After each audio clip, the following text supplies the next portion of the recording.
keseluruhan perjalanan yang ajaib itu, sejak berangkat sampai kembali, tujuannya linuriyahu min ayatina, untuk kami perlihatkan kepada Nabi Muhammad itu sebagian kecil daripada tanda-tanda kebesaran kami, untuk disampaikan kepada umatnya dan kemudian menjadi pelajaran di dalam mengarungi kehidupan.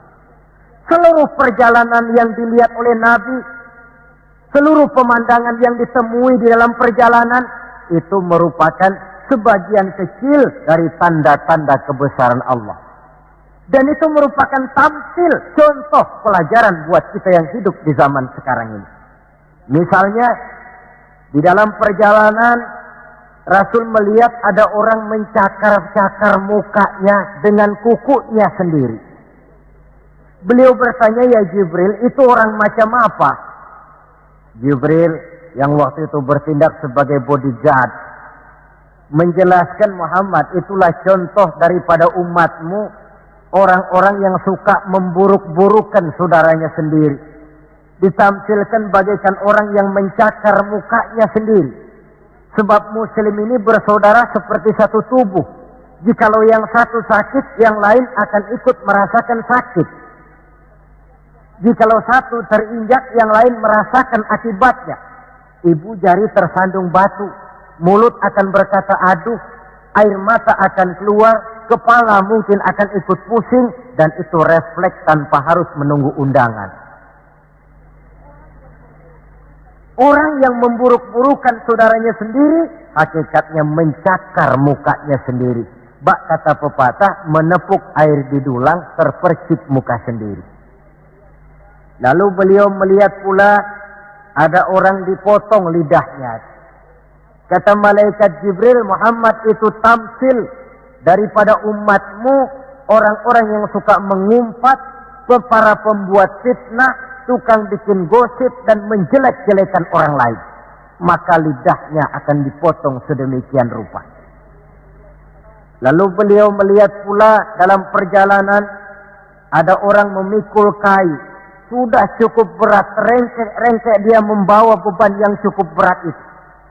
Anehnya malah, beban yang sudah cukup berat itu bukan dikurangi, malah ditambahi.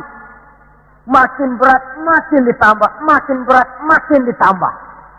Sampai Nabi heran dan tanya, Jibril, apa lagi kalau ini? Nah Muhammad, ini tamsil daripada umatmu, orang-orang yang dipercayakan untuk memikul satu amanah, tetapi amanah yang satu belum dia laksanakan, sudah diterima amanah yang lain. Akhirnya bertumpuk-tumpuk di pundaknya amanah-amanah yang harus disampaikan. Orang yang terlalu banyak jabatan, tetapi kemudian ternyata tidak mampu melaksanakan tugasnya. Tapi dikasih jabatan baru, mau lagi. Dikasih yang baru, mau lagi. Soal mampu atau tidak, soal nomor 2, yang penting punya jabatan. Orang yang di dalam menerima suatu pekerjaan tidak pernah mengukur dengan batas kemampuan yang dimilikinya. Lalu beliau melihat pula ada sekelompok orang menanam. Hari itu dia menanam, hari itu juga tumbuh, hari itu juga keluar buahnya. Diketamnya, lalu tumbuh lagi gantinya. Tiap kali diketam, tiap kali keluar buahnya. Itu tamsil apa ya Jibril? Kata malaikat Jibril, wahai Muhammad, itulah satu contoh daripada umatmu, orang-orang yang gemar memberikan bantuan kepada orang yang memang memerlukannya. Mereka yang rajin sedekah, membantu fakir miskin, menyantuni yatim piatu, memberikan bantuan kepada pengembangan dakwah, madrasah, pendidikan dan pesantren. Hakikatnya mereka mengeluarkan uang, tetapi hakikatnya itu adalah untuk kepentingan diri mereka sendiri. Dicontohkan laksana orang, hari itu dia menanam, hari itu tumbuh buahnya. Dia petik, keluar lagi gantinya. Begitu seterusnya, tidak pernah berhenti. Jadi orang yang rajin bersedekah, senang memberikan bantuan kepada mereka yang memerlukannya, pada hakikatnya adalah orang-orang yang tidak pernah merugi barang sedikit pun. Malah milik kita yang sebenarnya adalah apa yang sudah kita belanjakan di jalan Allah. Uang kita di kantong kita adalah uang kita hari ini. Besok barangkali uangnya sopir taksi. Uang yang ada di dompet uang kita hari ini. Besok barangkali uangnya tukang rokok. Uang kita yang sebenarnya apa yang sudah kita belanjakan di jalan Allah. Baik dalam bentuk zakat, infak, sedekah dan lain sebagainya. Tentu banyak peristiwa yang dilihat oleh Nabi di dalam perjalanan yang seluruhnya merupakan pertanda kebesaran dari Allah Subhanahu wa taala. Nah, Saudara, kemudian di antara tujuan Isra dan Mi'raj, di samping memperlihatkan sebagian kecil tanda kebesaran Allah, menerima perintah sholat. Dari segi menerimanya saja sholat itu sudah istimewa. Coba kita lihat. Allah perintah kita puasa. Cukup turun ayat. Ya ayyuhalladzina amanu kutiba alaikumus siyam. Cukup turun ayat. Allah perintah orang yang mampu untuk melaksanakan ibadah haji. Cukup turun ayat. Allah perintah kita bayar zakat. Cukup turun ayat. Tapi Allah perintah kita sholat. Tidak cukup cuma sekedar turun ayat. Nabinya langsung dipanggil. Dari segi ini saja, sholat itu sudah istimewa. Benar kalau Nabi menyatakan, innama masalus sholati fid din kama salir ra'si fil jasad. Kedudukan sholat dalam agama sama dengan kedudukan kepala dalam anggota badan manusia. Kita yakin manusia tidak punya sebelah tangan, mungkin masih bisa hidup. Manusia tidak punya sebelah kaki, barangkali masih bisa hidup. Manusia tidak punya sebelah telinga, masih bisa hidup. Tapi kalau manusia sudah tidak punya kepala, umpama hidup juga, itu barangkali tulen turunannya kuntilanak. Begitulah kita lihat kedudukan sholat ini di dalam agama. Begitu pentingnya sampai untuk menerima perintah sholat, Allah langsung memanggil Nabi kita Muhammad sallallahu alaihi wasallam. Saudara hadirin yang saya hormati, apa sih sebenarnya perlunya kita sholat itu? Tidak untuk menggembirakan Allah. Se-ASEAN orang tidak ada yang sholat, Allah tidak akan pensiun. Jangan lagi kita berpikir, barangkali kalau kita se-Jakarta ini tidak sholat, Allah rugi. Tidak. Tidak usahlah se-Jakarta. Se-ASEAN lah. Tidak ada orang yang sholat. Allah tetap Allah. Sebab ia menjadi Allah. Tidak ada ketergantungannya kepada manusia. Ia tidak pernah mengambil manfaat daripada perbuatan manusia. Sholat yang diperintahkan kepada kita, manfaatnya akan kembali kepada kita. Apa sih manfaat sholat itu dalam hidup ini? Untuk menjawab apa manfaat sholat, coba kita lihat. Ayat yang memerintahkan sholat itu selalu oleh Allah dimulai dengan kata aqimis sholat. Tidak ada i'malis sholat, if'alis sholat, tidak. Mesti aqimis sholat. Dirikan sholat. Bukan kerjakan. Tapi dirikan. Maaf saudara. Mungkin di antara kita sudah banyak yang mengerjakan sholat. Tapi belum banyak yang mendirikan sholat. Apa bedanya Pak mengerjakan sholat dengan mendirikan sholat itu? Kalau mengerjakan sholat itu cuma asal sekedar gugur kewajiban. Kadang-kadang keluar sholat Jumat nukar sendal. Mentang-mentang khotibnya khutbah, saudara-saudara kaum muslimin, ambillah yang baik, tinggalkan yang buruk. Lalu keluar praktek. Padahal sholat, di situ kita lihat bahwa orang macam ini sebenarnya hanya sekedar baru mengerjakan sholat, belum mendirikan sholat. Padahal agama menuntut kita dirikan sholat. Apa pengertian mendirikan sholat itu? Mendirikan sholat artinya mengerjakan sholat dengan betul, cukup syarat rukunnya, selesai sholat, ajaran sholat diterjemahkan di luar sholat. Itu artinya mendirikan sholat. Jadi ada istimrar, kontinuitas, kesinambungan kata orang sekarang. Pada waktu dia mengerjakan sholat kelihatan khusyuknya. Setelah selesai dia sholat, kembali ke masyarakat, kembali ke tempat tugas, ajaran sholat diterjemahkan di sana. Nah, saudara hadirin, apa ajaran sholat yang harus kita terjemahkan dalam hidup, yang artinya ini merupakan manfaat daripada sholat? Pertama, sholat mengajarkan kita satu sifat yang disebut rendah hati, at-tawadhu. Rendah hati bagaimana? Anggota badan kita yang paling kita hormatikan kepala. Kalau bergurau dengan teman, dipukulnya tangan kita masih senyum kita. Dipegangnya kaki masih senyum kita. Tapi kalau sudah kepala, marah. Namun kepala yang begini kita hormati, manakala sujud di hadapan Allah, sama rendahnya dengan telapak kaki kita. Allahu Akbar. Selesai sholat, kembali ke masyarakat, sombongnya hilang. Ini mendirikan sholat.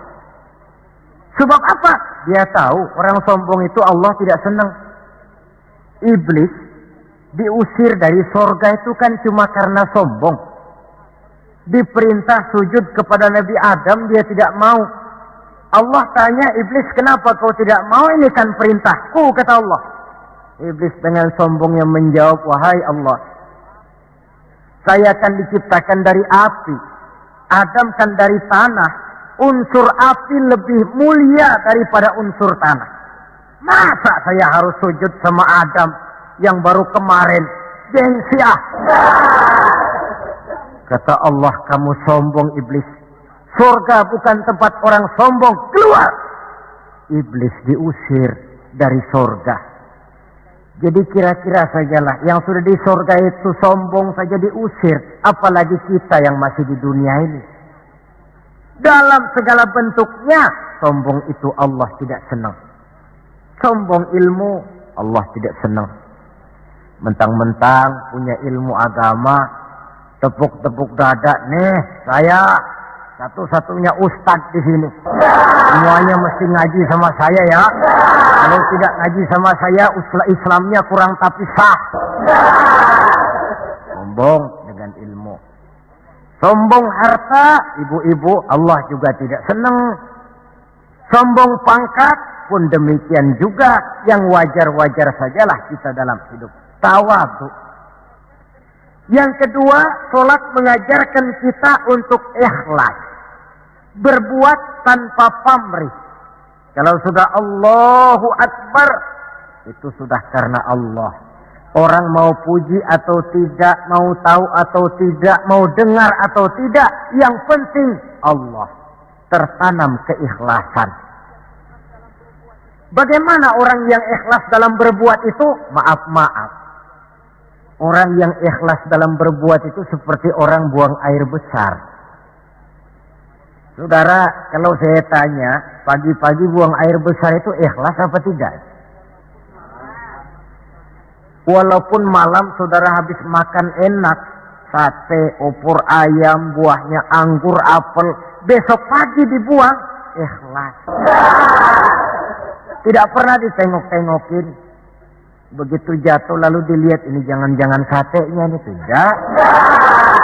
Sudah jatuh ya sudah, kurelakan di kau pergi. Berbuat tanpa pamrih, yang penting Allah. Ini mendirikan sholat. Yang ketiga, ini saya kira yang banyak dicari orang sekarang. Sholat itu memberikan ketenangan dalam hidup. Ketenangan bagaimana? Kita manusia hidup ini kan punya ambisi dan emosi. Yang orang lain punya, kita kepengen. Yang orang lain bisa, kita kepengen. Itu wajar, namanya manusia mesti punya emosi. Tapi emosi yang membludak tanpa dinetralisir akan bisa menimbulkan psikosomatik, di mana manusia disiksa oleh perasaannya sendiri.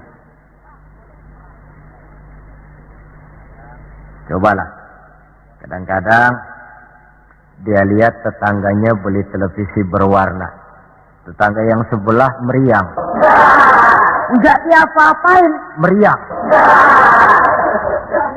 Tetangganya malah makin kaya, besok beli kulkas. Wah, dia makin gawat, opnam, masuk rumah sakit. Di rumah sakit dapat kabar tetangganya beli mobil, wah mati dia. Disiksa oleh perasaannya sendiri. Orang yang sholat lain. Jam 11 siang lihat tetangga bawa TV berwarna baru. Temperatur naik, panas, wajar. Datang waktu zuhur, kutub-kutub badan yang panas karena lihat tetangga bawa TV baru, didinginkan oleh air wudhu. Begitu terkena air wudhu, temperatur turun, adem. Selesai wudhu, menghadap ke arah kiblat, usolli fardhu zuhri, Allahu Akbar, Allah yang maha besar. Temperatur makin turun ke titik nol, titik netral. Sebab apa? Dia sudah berhadapan dengan zat yang maha besar. Allahu Akbar. Yang besar cuma engkau ya Allah. Televisi tetangga saya mah kecil. Itu sebabnya Nabi pernah mengisyaratkan tanda orang bahagia itu dalam urusan dunia dia lihat ke bawah. Tapi dalam urusan akhirat, dalam urusan agama dia melihat ke atas. Kalau dia punya mobil, dia berkata, Alhamdulillah kita ini punya mobil, tetangga sebelah cuma punya motor. Kata yang punya motor, Alhamdulillah punya motor, tetangga sebelah cuma sepeda aja kemana-mana. Kata yang punya sepeda, Alhamdulillah punya sepeda, tetangga sebelah kemana-mana jalan kaki terus. Kata yang jalan kaki, Alhamdulillah masih bisa jalan. Tetangga sebelah lumpuh bertahun-tahun nggak kemana-mana. Kata yang lumpuh, Alhamdulillah masih hidup. Tetangga sebelah kemarin out nggak balik lagi. Timbul rasa syukur.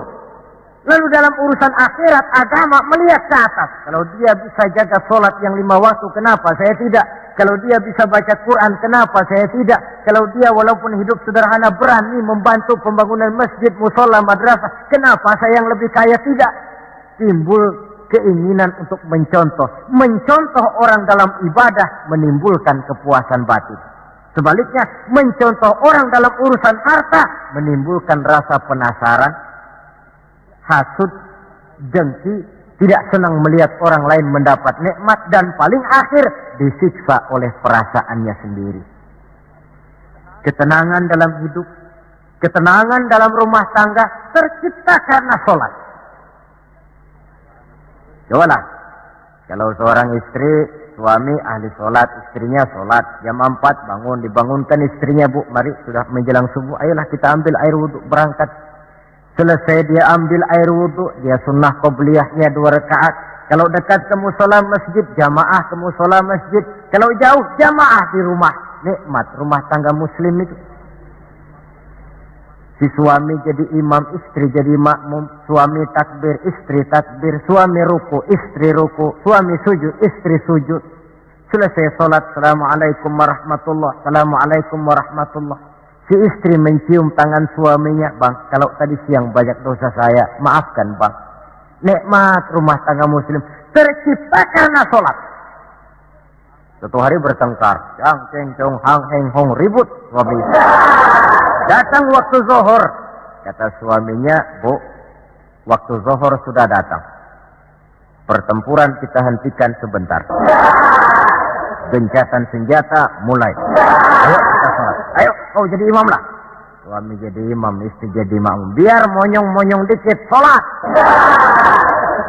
Sholat. Assalamualaikum warahmatullah. Assalamualaikum warahmatullah. Si suami menoleh ke belakang.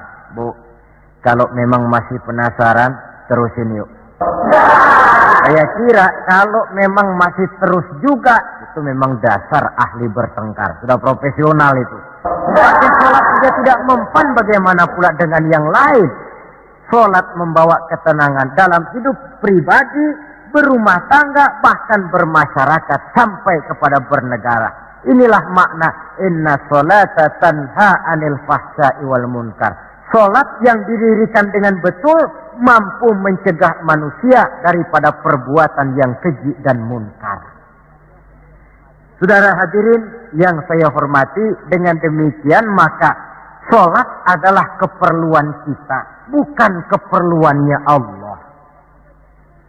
Dan waktunya sudah diukur sedemikian rupa. Coba lihat, antara subuh dengan zuhur itu intervalnya panjang. Sebab apa? Allah juga tahu di situ jam-jam sibuk. Pegawai di kantor, petani di ladang, di sawah, pedagang di pasar, maka di situ tidak ada sholat kecuali sholat sunnah. Bekerja kita dari pagi sampai siang sampai udara panas, timbul stres. Datang refreshing, istirahatlah, jangan diforsir, ademi dengan wudu, lalu sholat zuhur. Selesai sholat zuhur, kembali lagi ke tempat tugas. Antara zuhur dengan asar, intervalnya lebih pendek. Sebab apa? Dalam udara panas, kerja cepat melelahkan. Maghrib dengan isya, intervalnya lebih pendek lagi. Sebab apa? Sudah masuk malam, sebagian besar kejahatan justru terjadi pada waktu malam. Antara isya dengan subuh, intervalnya memang panjang. Tapi di sana ada terminal kontrol cadangan yang disebut tahajud, hajat, dan sebagainya. Terminal-terminal kontrol cadangan untuk menjaga stabilitas temperatur batin manusia. Jadi dengan demikian, kalau diabaikan, kerugian untuk manusia sendiri. Sebab hakikatnya Allah tidak pernah mengambil manfaat daripada amal dan perbuatan manusia itu. Nah, saudara-saudara, dari uraian yang singkat ini, kita ambil beberapa kesimpulan. Pertama, Isra dan Mi'raj adalah maunya Allah. Kita manusia punya kemauan, Allah juga punya kemauan. Kalau kemauan kita sesuai dengan kemauan Allah, tentu jadi. Kalau tidak, ya tidak, maunya Allah yang jadi, bukan maunya kita. Nah, agar mau kita dimaui Allah, caranya bagaimana? Mudah saja, ikuti apa maunya Allah, nanti dia ikuti maunya kita. Dekati Allah, nanti dia dekat dengan kita. Kalau dekat, fasilitas tentu dikasih. Kalau kita dekat sama lurah saja kadang-kadang dapat fasilitas kan. Dekat dengan orang-orang tertentu bisa mendapat fasilitas. Dekat dengan Allah, demikian juga adanya. Sarana komunikasi yang paling efektif untuk mendekati Allah, sholat adanya. Yang kedua, seluruh kejadian dalam alam hanya bisa terjadi karena dua proses. Pertama yang disebut proses kauniyah, yaitu seluruh kejadian yang terikat oleh hukum kausal, hukum sebab akibat. Kalau begini, mesti begitu. Kejadian seperti ini bisa diperhitungkan, dapat diperkirakan, dan bisa dianalisa. Tapi ada kejadian lain yang disebut proses rabbaniyah. Kejadian yang terjadi menurut apa maunya Allah dan tidak tunduk kepada manusia, kepada hukum kausal. Contoh, kalau ada anak kecil, logika kita akan lalu mikir, ini ada anak kecil, mesti ada bapaknya, mesti ada ibunya. Ibu bapak sebab anak akibat, itu proses kausal. Tapi kalau Allah yang mau, tidak mesti. Nabi Adam, ibu tidak ada, bapak tidak ada, Allah mau, jadi. Tidak bisa diselidiki secara eksakt. Bagaimana ya proses terjadinya Nabi Adam secara antropologi budaya? Buntu. Nabi Isa, ibu ada, bapak tidak ada, Allah mau, jadi. Tidak bisa diselidiki secara medis. Bagaimana ya menurut ilmu kedokteran kok Siti Maryam bisa hamil padahal dia tidak punya suami? Mukjizat. Maryam hamil tanpa suami, Allah yang mau. Cuma tentu agak kita sesalkan bahwa di zaman sekarang ini rupanya banyak juga perempuan-perempuan tidak mau kalah dengan Siti Maryam ini. Ini barangkali termasuk mukjizat abad 20. Saudara-saudara, otoritas intelektual perlu, tapi tidak bisa mentargetkan. Beberapa tahun yang lalu, Direktorat Vulkanologi itu sibuk mengawasi 2 buah gunung berapi yang dianggap bahaya kelas 1 dan setiap saat bisa meletus. Sore, pagi, siang, malam diawasi. Merapi di Jawa Tengah dan Anak Krakatau di Selat Sunda. Apa yang kemudian terjadi? Yang diawasi tenang-tenang saja. Yang tidak diawasi malah batuk-batuk. Galunggung. Begitu galunggung meletus, komentar macam-macam. Kata Direktorat Vulkanologi, oh itu kan gejala alamiah. Gejala alamiah. Kata yang seniman, oh itu karena alam sudah bosan bersahabat dengan manusia. Macam-macamlah komentar. Tapi satu hal yang jelas, otoritas intelektual manusia itu harus sadar akan kelemahan keterbatasannya. Janganlah karena terlalu memuja otak sampai kita lupa kepada yang bikin otak. Sebab bagaimanapun jeniusnya otak manusia, yang bikin otak tentu lebih jenius lagi. Kita kagum dengan otak manusia, tapi kadang-kadang kita lupa dengan sang pembuat otak. Isra Mi'raj, proses Rabbaniyah. Allah yang mau, bukan Nabi Muhammad yang mau. Api, kalau menurut kita kan api itu panas, membakar. Kalau menurut Allah tidak, api itu netral. Netral bagaimana? Terserah maunya Allah. Kalau dia mau api panas, ya panas. Kalau tidak, ya tidak. Panas dan tidaknya bukan untuk manusia, bukan untuk Allah, tetapi untuk manusia. Maka Nabi Ibrahim pada waktu oleh Raja Namrus dilempar ke kobaran api yang menggunung, seujung rambut pun dia tidak terbakar. Sebab apa? Ketika dia hampir jatuh ke dalam api, Allah berkata kepada api, ya naru kuni bardan wa salaman ala Ibrahim. Hai api, dilah kamu selamatkan Ibrahim. Api tunduk kepada maunya Allah, seujung rambut pun Nabi Ibrahim tidak terbakar, malah kedinginan di tengah kobaran api. Kasus macam ini tidak bisa diselidiki secara eksakt. Bagaimana kok Nabi Ibrahim itu enggak kebakaran di dalam api? Oh, barangkali baca ayat itu tuh yang tadi itu. Saudara boleh coba. Bacalah, ya narukuni bardan wa salaman alayya. Masuk saudara ke dalam api, insya Allah mateng. Kalau potongan kita, sebab yang kita mau itu belum tentu Allah mau. Kalau yang kita mau Allah mau, tentu jadi. Kalau tidak, tidak. Isra Mi'raj sekali lagi, peristiwa Rabbaniyah dan bukan peristiwa kauniyah. Logika di dalam memahaminya bukan logika intelektual, tetapi logika kemahakuasaan yang mutlak dari Allah Subhanahu wa ta'ala. Yang ketiga, marilah kita berusaha agar setiap gerak hidup dalam dunia ini bernilai ibadah.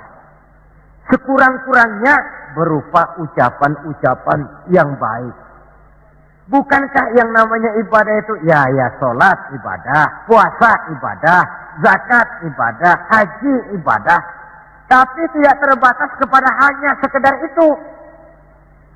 Membangun rumah sakit, membangun sekolah, membangun panti asuhan yatim piatu, itu keseluruhannya merupakan ibadah. Sekurang-kurangnya ibadah dalam bentuk ucapan-ucapan yang baik, yang menyenangkan orang dan berpahala kita mengucapkannya. Ini tidak terlalu sulit dan bisa kita praktekkan di dalam kehidupan sehari-hari.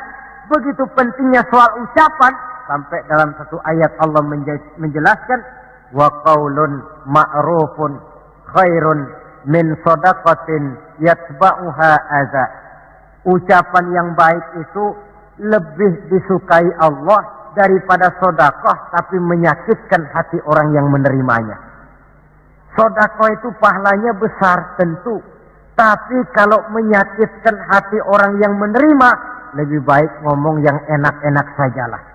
Termasuk ini kalimatut thayyibah, ucapan yang baik. Yang keempat, marilah kita menjaga stabilitas kita sebagai hamba Allah. Miskin hamba Allah. Jadi orang kaya tetap hamba Allah. Orang biasa hamba Allah. Punya pangkat, jabatan, kedudukan tetap hamba Allah.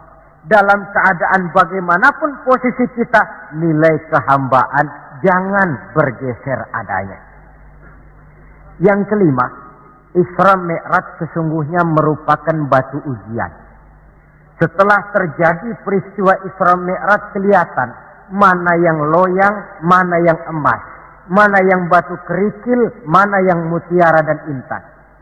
Setelah terjadi Isra dan Mi'raj, yang beriman makin mantap imannya, yang ragu-ragu makin kembali malah kepada kekafiran, yang memang sudah kafir makin menghebat kekafirannya. Rombongan pertama yang makin mantap imannya diwakili oleh Abu Bakar Siddiq. Sehingga ketika diceritakan orang kepadanya, wahai Abu Bakar, sahabatmu Muhammad itu sudah gila dia.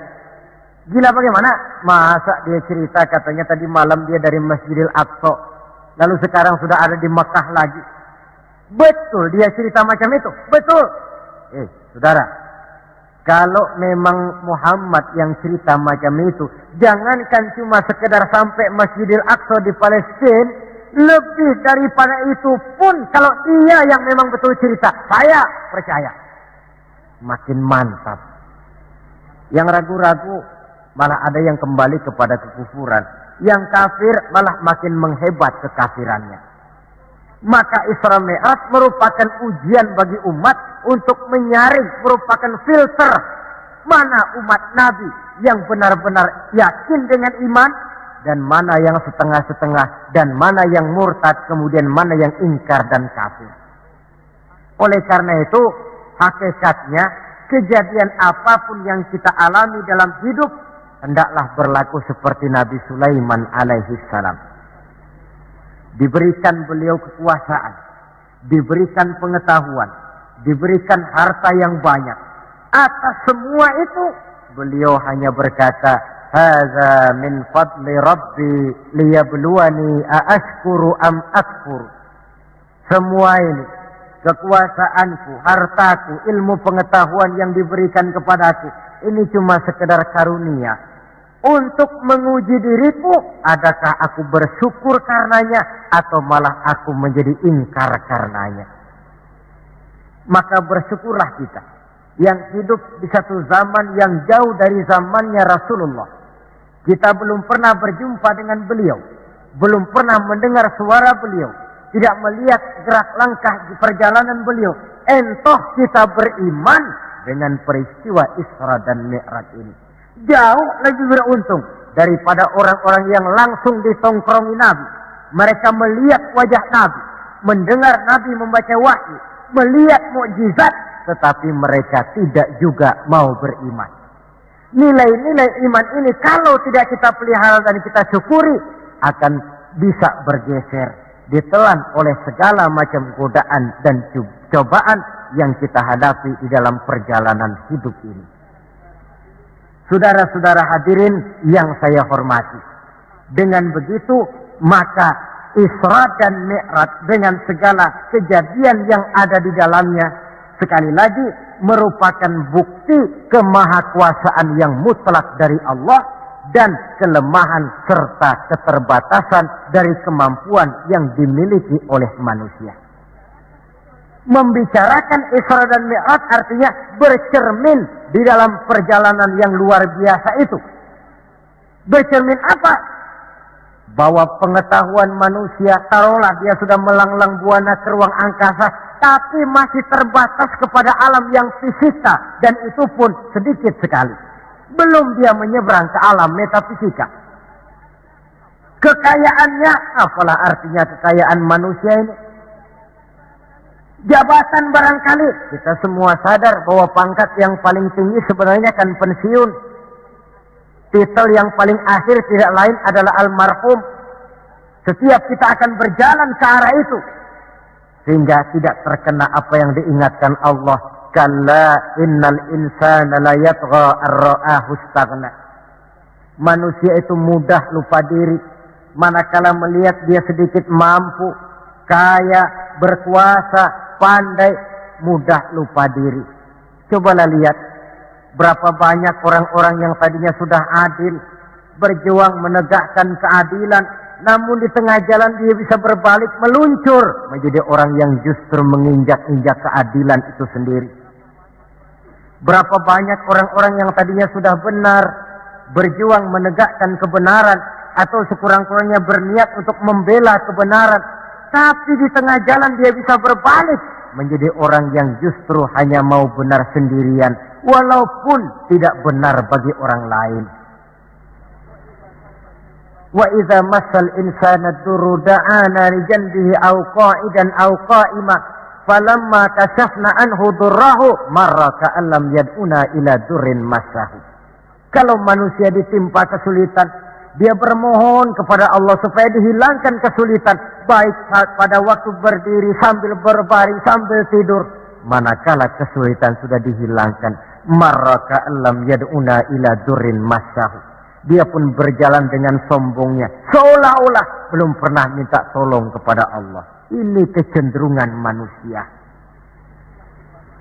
Itulah sebabnya yang terakhir sekali dari pembicaraan kita kali ini, puncak kebahagiaan seorang muslim tidak lain adalah bertemu Allah.